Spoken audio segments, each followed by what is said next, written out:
This is Kelly with the Continuing Education Department at the College of DuPage. Today, I will go over how to select a hook and yarn for a crochet project.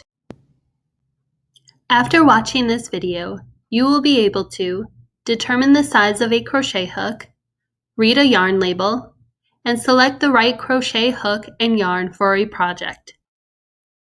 First, determining a crochet hook size. I found this chart on handsoccupied.com. It shows the U.S. crochet hook sizes and corresponding diameters as designated by the Craft Yarn Council. Each crochet hook you buy in the U.S. will have a label indicating the hook's U.S. crochet hook size and/or its diameter in millimeters. Here are two crochet hooks. The U.S. size and diameter are engraved on the hook's shafts. The gold hook is U.S. size N and has a 9 mm diameter. The green hook is U.S. size H, or 8, and has a 5 mm diameter. Notice that the numerical U.S. hook size does not equal its diameter. Next, let's review how to read a yarn label.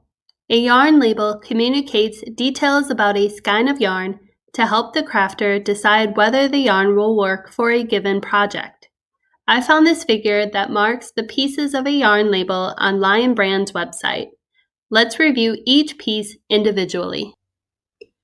First, you will find the yarn's name and fiber type. Each yarn manufacturer gives each of its yarn colors a unique name, like how Crayola gives each of its crayon colors a unique name. Yarn can be made of different fibers, including cotton, wool, acrylic, or a blend. Second, a yarn's label will indicate a skein's weight and length in standard and/or metric units. Comparing yarn's weight can help you decide the heaviness of your project.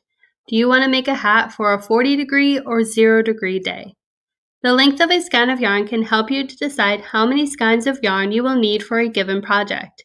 If your pattern calls for 200 meters of specific yarn, how many skeins of yarn of length 100 meters will you need?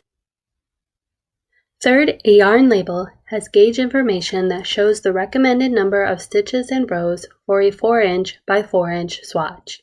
Within the gauge information, you will find the recommended hook size to use with the yarn. Fourth, you will find the yarn's weight category as specified by the Craft Yarn Council.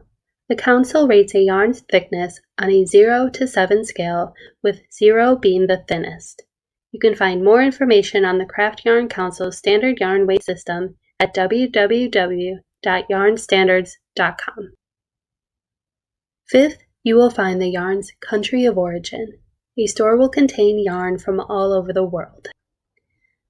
Sixth, you will find care information for your finished garment. This section will detail how to wash and dry your garment. You can find a key for care symbols at yarnstandards.com. Seventh, you can find the yarn's dye lot number near the yarn's UPC code. Manufacturers dye yarn in batches following specific formulas. Each batch is assigned a dye lot number. Batches can vary in color due to differences in formula variables. When possible, you should buy all the yarn for a project before starting to avoid discovering differences between dye lots. Finally, you can find the manufacturer's information, including its website.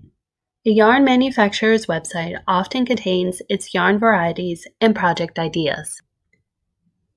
Let's conclude with takeaways to help you select the right crochet hook and yarn for a project. First, use a yarn's recommended hook size.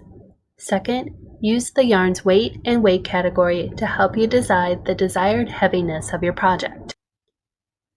Third, determine how many skeins of yarn you need for a project by dividing the length of yarn needed for a project by the length of a skein of yarn.